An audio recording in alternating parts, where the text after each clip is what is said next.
Assalamualaikum warahmatullahi wabarakatuh. Apa kabar anak-anak? Semoga semuanya dalam keadaan sehat walafiat. Pada pertemuan kali ini kita akan mempelajari tentang isi kandungan surat Al-Alaq.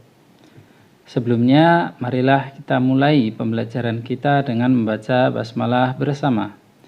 Bismillahirrahmanirrahim. Baik anak-anak, sebelum Pak Guru sampaikan tentang isi kandungan surat Al-Alaq, alangkah baiknya kita mengingat kembali tentang hal-hal yang berkaitan dengan surat Al-Alaq. Surat Al-Alaq adalah surat yang ke-96. Surat ini diturunkan setelah surat At-Tin. Di dalamnya terdapat wahyu yang pertama kali turun, yaitu surat Al-Alaq ayat 1 sampai dengan 5. Ayat ini turun bertepatan dengan malam 17 Ramadan. Oleh karena itu kita peringati sebagai Nuzulul Quran, yang berarti turunnya Al-Quran. Semua ayatnya turun di Mekah, maka surat ini disebut dengan surat Makkiyah.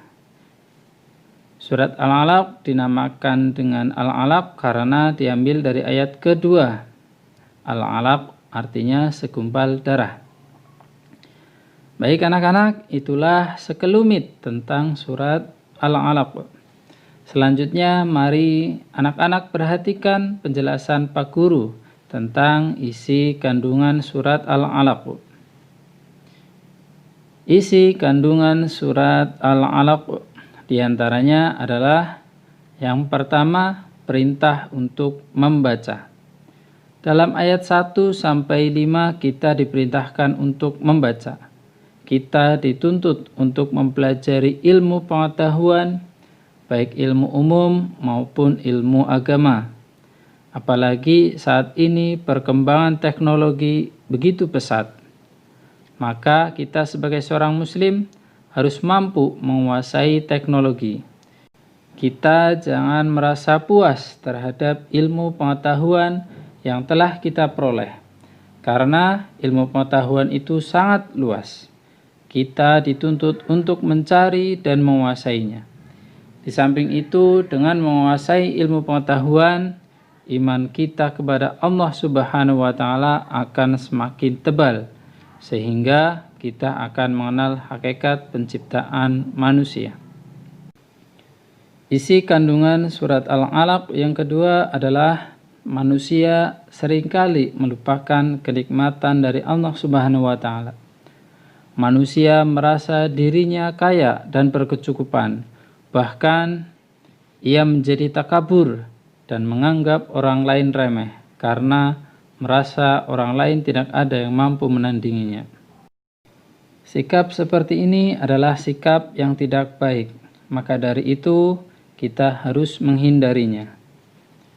Isi kandungan surat Al-Alaq yang ketiga adalah larangan untuk mengikuti perilaku orang jahat dan perintah untuk mendekatkan diri dan beribadah kepada Allah Subhanahu wa Ta'ala. Kemudian isi kandungan surat Al-Alaq yang keempat adalah ancaman dari Allah Subhanahu wa Ta'ala terhadap orang-orang yang menghalangi orang Islam melaksanakan perintahnya. Abu Jahal pernah melarang Nabi Muhammad SAW untuk melaksanakan sholat. Bahkan Abu Jahal mengancam untuk menginjak leher dan membenamkan wajah Nabi Muhammad SAW ke tanah apabila Rasulullah SAW sholat.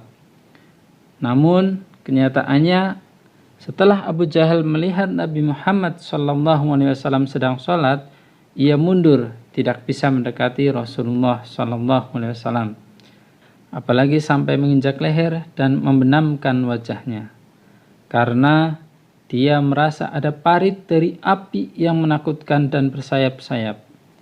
Allah Subhanahu wa Ta'ala pasti akan mengazab orang-orang yang merintangi orang lain untuk beribadah kepada Allah Subhanahu wa Ta'ala. Hal ini seperti Abu Jahal yang diancam oleh Allah Subhanahu wa taala karena selalu merintangi Nabi Muhammad SAW yang hendak melaksanakan sholat. Baik anak-anak, setelah kita mengetahui isi kandungan dari surat Al-Alaq, mari kita memilah hal-hal yang termasuk anjuran bagi kita yang sebaiknya dilakukan dan hal-hal yang tidak boleh dilakukan sesuai dengan kandungan surat Al-Alaq.